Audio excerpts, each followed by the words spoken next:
పెద్దపల్లి జిల్లాలో రాష్ట్ర మంత్రుల బృందం విస్తృతంగా పర్యటించింది. వరి ధాన్యం కొనుగోలు కేంద్రాలను మంత్రులు పరిశీలించారు. జిల్లాలో పండిన వరి పంట కొనుగోలు పరిస్థితులను మంత్రులు స్వయంగా అడిగి తెలుసుకున్నారు.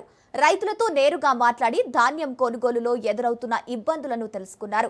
అనంతరం జిల్లా కలెక్టర్ కార్యాలయంలో ఏర్పాటు చేసిన సమీక్షా సమావేశంలో పాల్గొని జిల్లా అధికారులు రైస్ మిల్లర్లతో సమావేశమయ్యారు. వరి కొనుగోలు ప్రక్రియను వేగవంతం చేసి రైతులకు ఎలాంటి ఇబ్బందులు కలగకుండా చూడాలని అధికారులను ఆదేశించారు.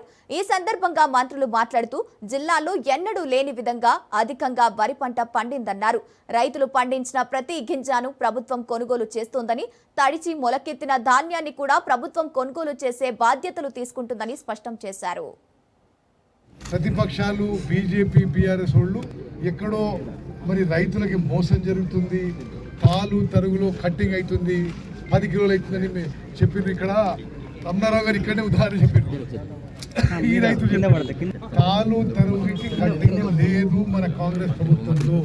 రైతులకు ఎవరు నష్టం జరిగితే ఎవరు చేసినా మిల్లర్లు కానీ వ్యాపారస్తులు కానీ ట్రేడర్లు కానీ కఠిన చర్యలు తప్పవు అని చెప్పి సివిల్ సప్లైస్ మినిస్టర్ కూడా హెచ్చరిస్తున్నారు. పెద్దపల్లి జిల్లాలో ప్రాంతంలో చాలా సమర్థవంతంగా చాలా మంచిగా ఈ ప్రొక్యూర్మెంట్ ఈ కొనుగోలు ప్రక్రియ జరుగుతుందో, తెలంగాణ రాష్ట్ర వ్యాప్తంగా కూడా ఈ ప్యాడీ ప్రొక్యూర్మెంట్ ఆపరేషన్, ఈ వడ్ల కొనుగోలు ప్రక్రియ మా కాంగ్రెస్ ప్రభుత్వం, ముఖ్యమంత్రి రేవంత్ రెడ్డి గారి నాయకత్వంలోని కాంగ్రెస్ ప్రభుత్వం చాలా సమర్థవంతంగా నిర్వహిస్తుంది. రైతుల పక్షపాత ప్రభుత్వం ఎంతైనా సరే ఖర్చు పెట్టి రైతులకి మేలు జరగాలి, చివరి గింజ వరకు కూడా కొనుగోలు చేస్తామని చెప్పి మరోసారి నేను మాటిస్తున్నా. అకాల వర్షాలు కొన్ని జరులు పడ్డా తడిసిన ధాన్యాన్ని కూడా కొనుగోలు చేస్తాము అని చెప్పి, ఎంఎస్పీ కొనుగోలు చేస్తామని చెప్పి మాటిస్తున్నాము. ఏమి చేయాలో అర్థం కాక ఆ ఘోషని ఆ రకంగా వాళ్ళలో ఉన్న విషయాన్ని కమ్ముతూ బయట చిమ్ముతూ మీ దగ్గరికి రావడం జరుగుతుంది.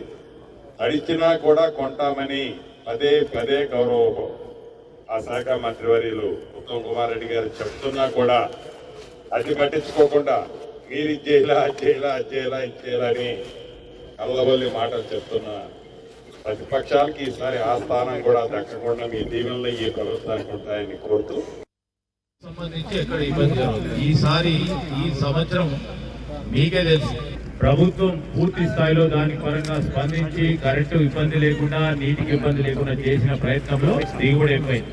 దీని పరంగా ఎక్కడ కూడా ఇబ్బంది రాకూడదని, ఇబ్బంది జరిగినప్పుడు కొన్ని సందర్భాల్లో రైస్ మిల్లులకు సంబంధించిన కొన్ని అంశాలు దృష్టిలో పెట్టుకొని ఉత్తమ్ కుమార్ రెడ్డి గారు నిర్ణయం తీసుకొని ఎక్కడ కూడా ఇబ్బంది రాకుండా వెంటనే టెంపరీ గోదామ్స్ కూడా చేస్తే మీరు ఆందోళన పడవద్దు, ధైర్యంగా ఉండండి. ఒక్క గింజ కూడా, మేము ఆ రోజు ప్రతిపక్షాలే చెప్పినాం, ఇప్పుడు కూడా చెప్తున్నాం, ఒక్క గింజ కూడా వెనుక తిరగకుండా ప్రభుత్వం సేకరిస్తుందని ఉత్తమ్ కుమార్ రెడ్డి గారు స్వయాన ఈ రోజు మార్కెట్లలో తిరుగుతా ఉన్నారు.